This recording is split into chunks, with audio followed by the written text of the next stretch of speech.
Can you not only beat the devil, but catch the devil? Yes.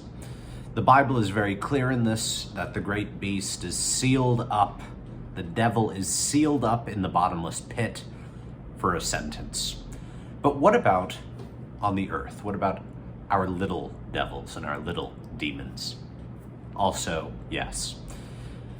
Recently, I have seen, thankfully, it's one of my favorite pieces, it's a little devil caught in glass, caught in a crystal.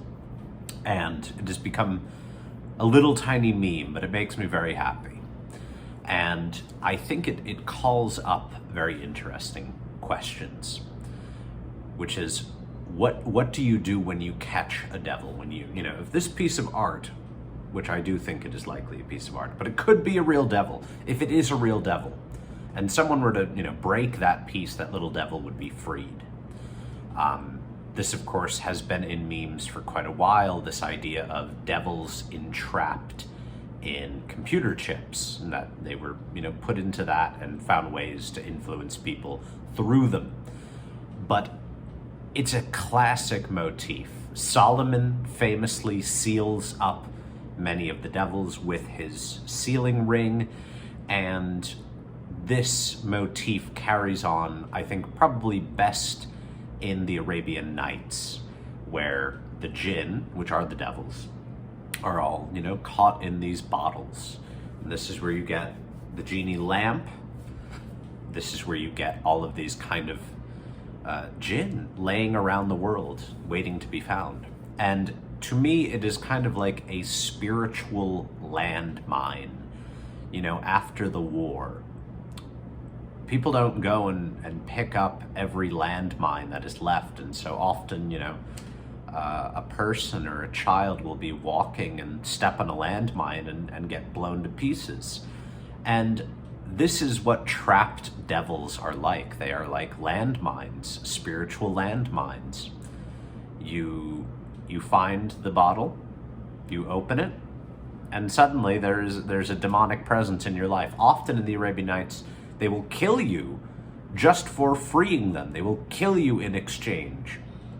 I believe I've talked about a fairy tale of the same motif, one of my very favorites that Jung writes about, The Spirit in the Bottle. It's a great motif. It's a beautiful motif, these spiritual landmines. But I think it also calls into question intention and will. When you pick something up, you are becoming responsible for it. It's like an excuse that people use when they're caught with drugs, like, I just picked something up off the ground. Or if they're stealing, I just picked it up, I was just looking. Is there innocence when one is interacting with devils? To be in a situation where one is interacting with a devil, are we not already on a devilish path? To be in the path of the spiritual landmine, have you not already chosen that path?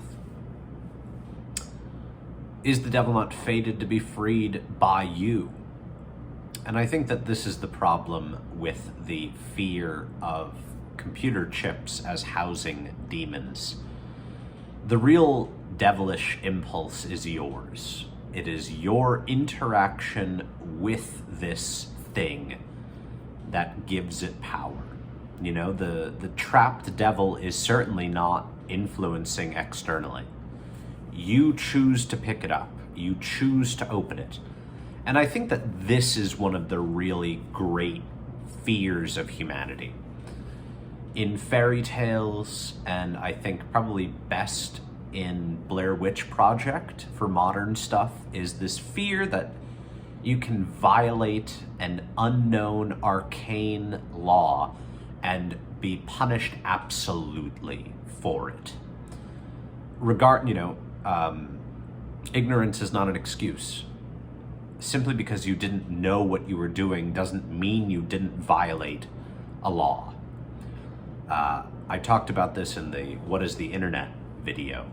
Where is the internet? And so these spiritual landmines, these devilish things, Oh, and it's just like the excuse that people use with, I've been watching these predator poachers. It's a lot like the excuse that you'll hear from these offenders. They're like, oh, I was just clicking around and it came up. It just popped up. And I don't think it works. I don't think it works. I think that these spiritual landmines are desired by the people who step on them. The meme that's been promulgated is like Donald Trump holding the crystal and he's like, should we let him out, folks? Boo, I don't think we will. But many people would. Many people would break the crystal, free the devil. This is a great episode of The Twilight Zone. You know, there's this howling prisoner and this guy takes pity and lets him out, and it's the devil. It is the devil. There's my favorite episode of The Storyteller, The Soldier in Death. You know, it's not exactly a devil, but he does trap devils before he traps death. And, you know, it costs him in the end. It costs him in the end. Trapping a devil is dangerous work. Freeing one is even worse. When you trap a devil, you are also then, like, leaving a loaded gun for a toddler to pick up. That is what happens when you trap a devil. So, those are my thoughts for the day. We're doing a daily video. We're gonna keep doing daily videos. I'll have some more interesting stuff, but I feel like you enjoyed some of my last few, so I just wanted to kind of spitball on spiritual landmines and devils trapped in crystals. If you enjoy this, check out my writing on rickrubinstetragrammaton.com, on my Substack at goddisc.substack.com, and as always, remember, memes matter.